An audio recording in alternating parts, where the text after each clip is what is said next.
सुप्रभातम मेरे प्यारे विद्यार्थियों। आइए आज अलंकार के 7वें दिन में जिस अलंकार की हम लोगों को चर्चा करनी है उसका नाम है अतिशयोक्ति अलंकार। उक्ति कहते हैं कथन को, ऐसा कथन जिसमें अतिशय हो, माने बहुत उसको बढ़ा चढ़ा करके कहा गया हो।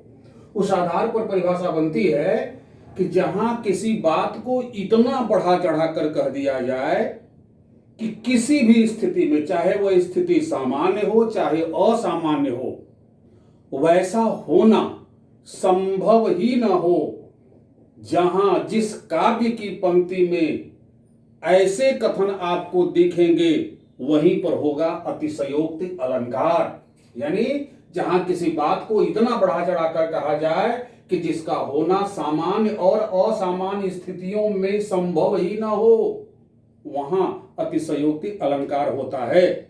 जैसे उदाहरण नंबर 1 में देखिए क्या हो रहा है कि हनुमान की पूंछ में लग न पाई आग, सारी लंका जल गई, गए निशाचर भाग। अब सोचिए कि हनुमान जी के पूंछ में अभी आग भी नहीं लग पाई, तब तक आग लगने से पहले सारी लंका जल गई और जितने निशाचर माने राक्षस थे सब के सब भाग गए। संभव है क्या कि बिना आग लगे कुछ जल जाना? यह संभव है कि ना? अर्थात इसमें कवि ने बहुत ही बढ़ा चढ़ा करके बात को कह दिया है, इसलिए इस पंक्ति में अतिशयोक्ति अलंकार है। दूसरा वाला उदाहरण आप देखें तो इसमें है कि देख सुदामा की दीन दशा, करुणा करके करुणा निधि रोए, अब पानी परात को हाथ छुयो नहीं, नैनन के जलसों पग धोए। अब देखिए सुदामा जाते हैं कृष्ण से मिलने के लिए, उनके मित्र हैं और अपने मित्र की ये दीनहीन दशा को देख करके श्री कृष्ण रो पड़े। इतना रोए कि अपने आंखों के जल माने अपने आंसुओं से ही उनके पैरों को धो डाला। बगल में रखी हुई वह परात जिसमें पानी था, मंगवाए थे उनका पैर धोने के लिए, उसकी आवश्यकता ही नहीं पड़ी। कितना आंसू एक व्यक्ति के आंखों से निकलेगा कि दो पैर उससे धुले जा सकते हैं। अर्थात बात को बहुत ही ज्यादा बढ़ा चढ़ा कर कह दिया गया है जो कि संभव नहीं है, और इसीलिए इसमें भी अतिशयोक्ति अलंकार है। उदाहरण नंबर 4 देखिए कि देख लो साकेत नगरी है यही, स्वर्ग से मिलने गगन में जा रही।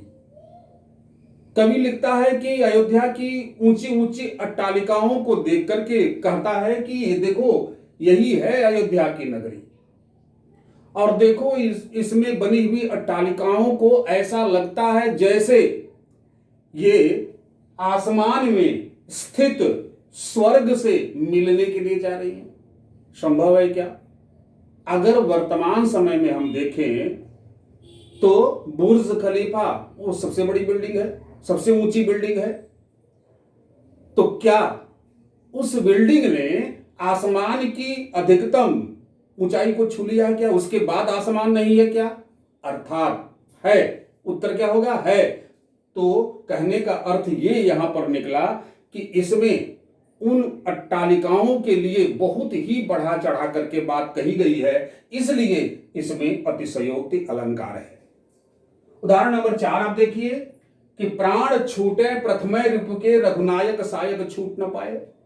अब सोचिए कि भगवान श्री राम ने अपने धनुष से तीर का संधान भी नहीं किया, यानी तीर धनुष से नहीं छूटी, उसके पहले ही जो रिपु थे, शत्रु थे, सबके प्राण निकल गए, सबका प्राणांत हो गया। ऐसा हुआ था क्या? ऐसा हो पाना संभव है क्या कि जब तक तीर धनुष से जा करके किसी शरीर में ना लगे तब तक प्राण कैसे जा सकता है? अर्थात नहीं जा सकता। यानी इसका जो अर्थ निकल रहा है उसकी जो तार्किकता है, वो तार्किकता यही कहती है कि बात को अत्यंत बढ़ा चढ़ा करके कह दिया गया है। तो ऐसी वे तमाम पंक्तियां आपके सामने जब आए और उसमें आपको दिखे कि बात को अत्यंत बढ़ा चढ़ा करके कहा गया है, वहीं पर आपको समझना है कि यहीं पर अतिशयोक्ति अलंकार होगा। अर्थात बहुत आसान है, केवल इतना दिमाग में रखना है कि काव्य की ऐसी पंक्तियां आएंगी जिन पंक्तियों में बात को बहुत ही बढ़ा चढ़ा करके कहा जाएगा, जो कि प्रायोगिक स्तर पर, व्यवहारिक स्तर पर वो तर्क संगत नहीं होगी। उसका जो तार्किक अर्थ होगा वह होना संभव नहीं होगा। जहां ऐसा होगा वहीं पर अतिशयोक्ति अलंकार होगा।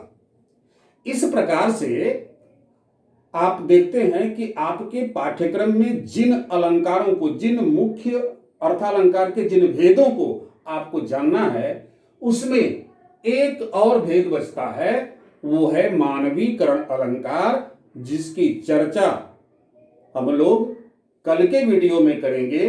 और तब तक इसको देख करके और उदाहरण आप खोजिए और अपने को और ज्यादा मजबूत बनाइए। उम्मीद है आप ऐसा ही कर पाएंगे। तो इस प्रकार से फिर कल हम लोग मानवीकरण अलंकार के लिए के साथ मिलते हैं। तब तक के लिए धन्यवाद।